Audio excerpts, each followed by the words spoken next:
Hey ladies and gentlemen, welcome back to the channel. As always, it is Nick here, back with your daily crypto news and analysis. And today we are going to be talking about Ripple and XRP, as well as the vast majority of crypto and finance. And I do want to start off with this tweet here because it's very interesting that we have a lot of people around this industry that continue to tout the idea that Ripple will never use XRP and XRP is absolutely useless to Ripple besides them dumping XRP on the general public. As we look at what's happening around CBDCs, real-time payments, cross-border payments, etc., I believe that XRP will play a vital role. And those that have been around for well over, a couple years know and understand how large XRP will be. For well over a decade, we know that the XRP ledger and XRP itself has been expanding rapidly, and we do know that these are two very large things around crypto to focus on from a time-based point, right? Like even, going all the way back to 2017, 2018, that price action of XRP is still significant even today because it's been well over 2,000 days since XRP has made a new all-time high, and I don't believe that it's going to continue to be like that. I believe that a new all-time high for XRP is on its way, and I think that with all the developments that we have been seeing, it's only a matter of time until we start to see that. But one thing that I do see is this shakeout theory, where we continuously see these articles and tweets and things like that being created around XRP and how Ripple is using XRP. And here we actually have an article from Blockworks saying, news: Ripple launches CBDC platform. Central banks will not use or interact with XRP. And it's wild to state this because we know how XRP will be utilized. In fact, we do see here from David Schwartz, the CBDC platform reaffirms the significance of the XRP ledger as it's built with the same core ledger technology. It has the ability to interact with XRP ledger and use XRP as a bridge currency for cross-currency and cross-border payments. To me personally, as we look at that cross-border payment sector and we even look at XRP being a bridge currency, it is a perfect opportunity for XRP. I've even looked at the private ledger technology aspect around Ripple. If you go over to Ripple's website and go to the CBDC section, you could see how they want to position XRP as that bridge currency for CBDCs. And to me personally, I think that use case is incredible. I think that CBDCs and cross-border payments are ripe for disruption from DLT technology. Now, also, we've seen Ripple announce today, this was actually a very significant update that we've seen. Ripple has been selected to showcase a key CBDC use case for the inaugural EHKD pilot program with Fubon Bank. Learn how property owners can leverage a combination of CBDCs and tokenized real estate to unlock the equity in their real estate. Remember what I told you all about the real estate sector. This is a $300 trillion global market, and it's being tokenized. This is why I tell you to focus on what Ripple is doing outside of just even CBDCs. But this is all happening in real time, whether people like it or not.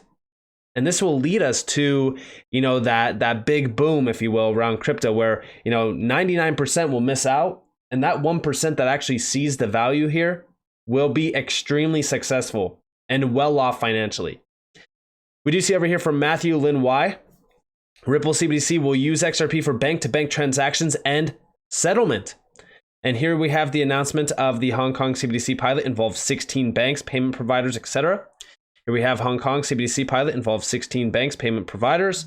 Over here, we do see today, the Hong Kong Monetary Authority unveiled its central bank digital currency CBDC pilot program for the EHKD. 16 banks and payment firms will collaborate across a dozen use cases.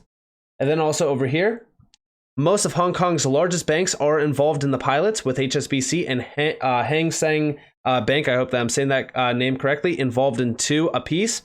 It also includes several payment technology firms, including Alipay, which we've watched Alipay for a while, Ripple, and I'm just going to say G plus D because I honestly have no idea how to pronounce this as well, Visa and MasterCard.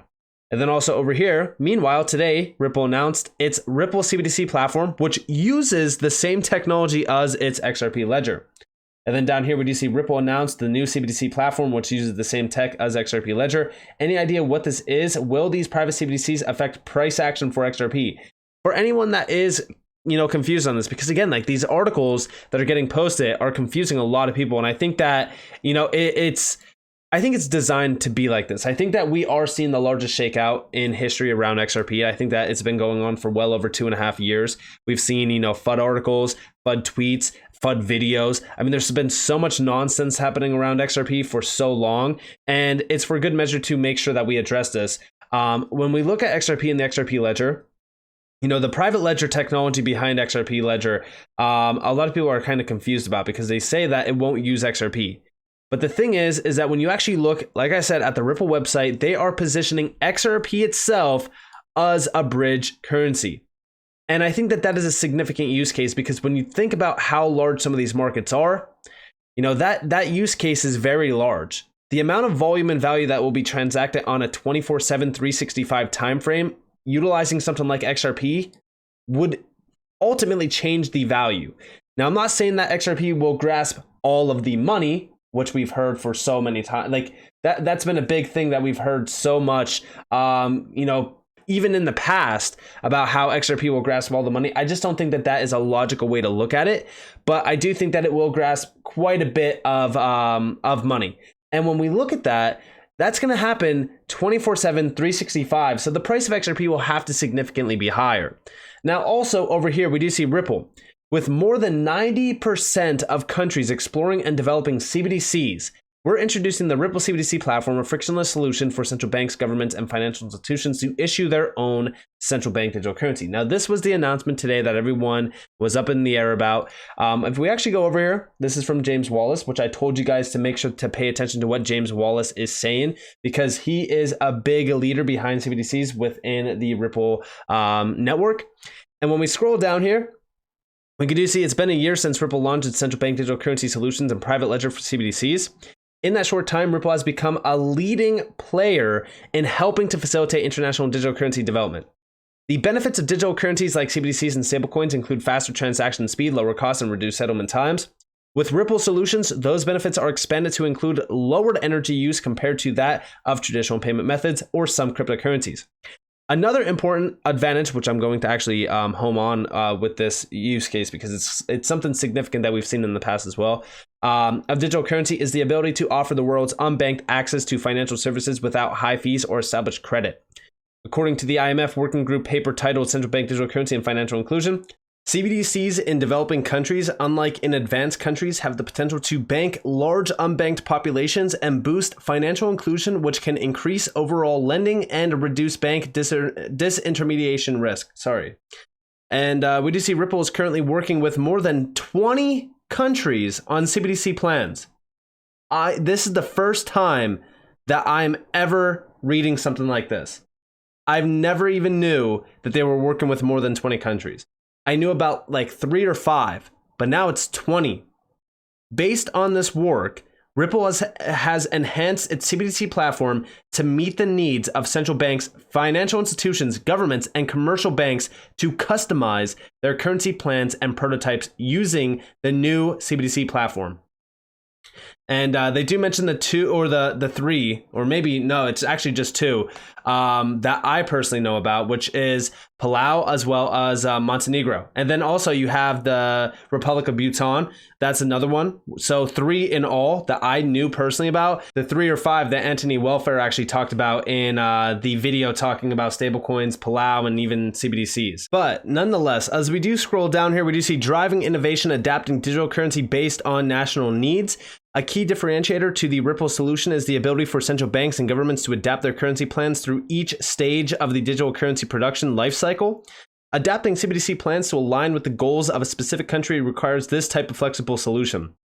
So to me personally, as we look at all of this, and by the way, you do have the ledger down here. CBDCs use the ledger component to record and provide settlement functionality. This ledger enables the innovation of money through programmability and robust controls that central banks and monetary authorities require. And you can see the entire process here. And again, they're taking advantage of the XRP ledger's built-in multi-signing capabilities.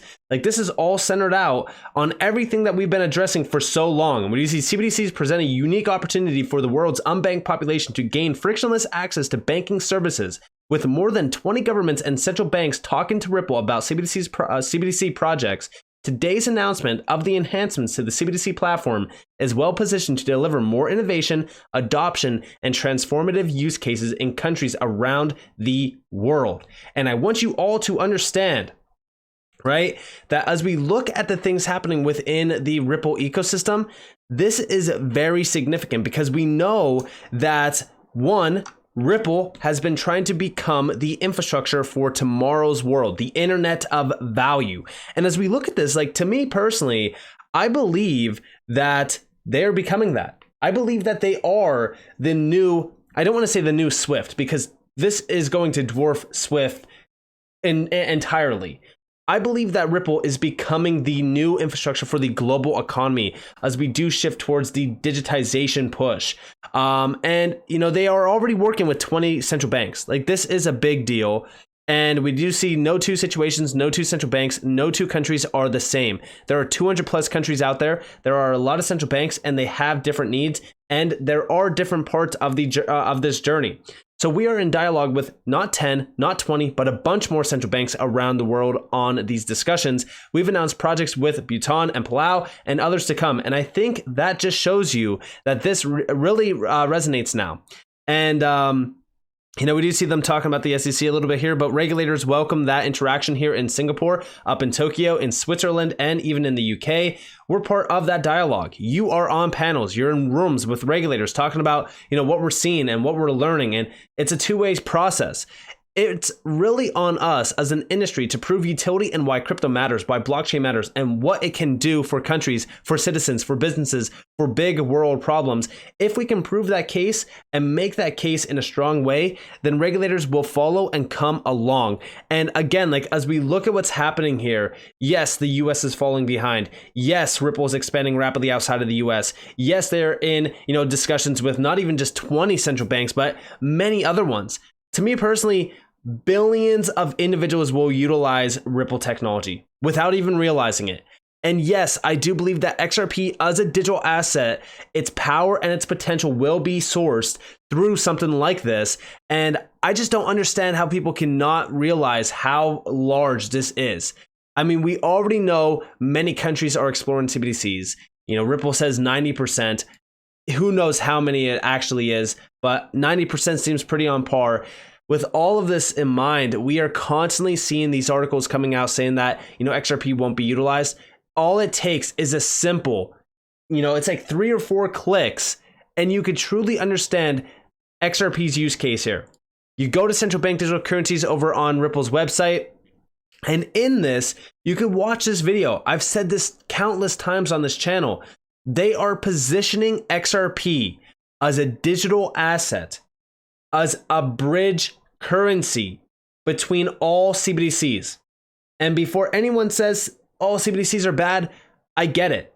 Trust me, I do not want a retail CBDC. I would personally love to see a wholesale CBDC. And, you know, again, the wholesale CBDC will be extremely large in terms of value and volume. We don't need retail CBDCs for XRP to hit, you know, high price valuations. All we need is adoption. And that adoption could very well come from wholesale CBDCs, and those will be centered out on the central banks themselves. And why do I believe that this is a possibility? Because decentralization. Although the SEC wants to tell you that, you know, crypto doesn't really, you know, pertain to decentralization. They say that it's a false hope. To me personally, decentralization is huge. And crypto is the embodiment of decentralization. And these central banks, these nations around the world want to utilize decentralized technology because at the end of the day, they do not want, you know, the US to be in control of everything like it has been for decades and decades because of the US dollar being the reserve currency. But as we do see the reserve currency standard being questioned, and as we do see a lot of US dominance shifting outside of the US, and as we do see regulators around the world adopting and utilizing and wanting to truly, you know, embrace crypto for what it is, the US is falling behind every single day. And the craziest thing to me, the craziest thing that I see around this entire space is the fact that as we look at Ripple technology and as we look at what XRP has done in the past decade as well on the XRP ledger, there is no question in my mind that we are at the forefront of something much larger than what anyone can anticipate. And what is that? It's the push for a new global monetary system centered on central banks having their own central bank digital currency issued out on private ledger technology, which could very well be the XRP ledger. When I say that, I mean private ledger technology based on the XRP ledgers you guys do see up here. And there still needs to be that bridge currency, something that could settle these two different CBDCs. And guess what? It's already a possibility. So with that being said, I hope that you guys enjoyed this video. If you guys did, definitely leave a like, subscribe, to notifications on because more free content. You guys are more than welcome to follow me on Twitter and join the free Discord down in the description below. This is up to you all. Have a beautiful day or a beautiful night wherever you guys are in this beautiful world. This has been Nick. Peace out, guys.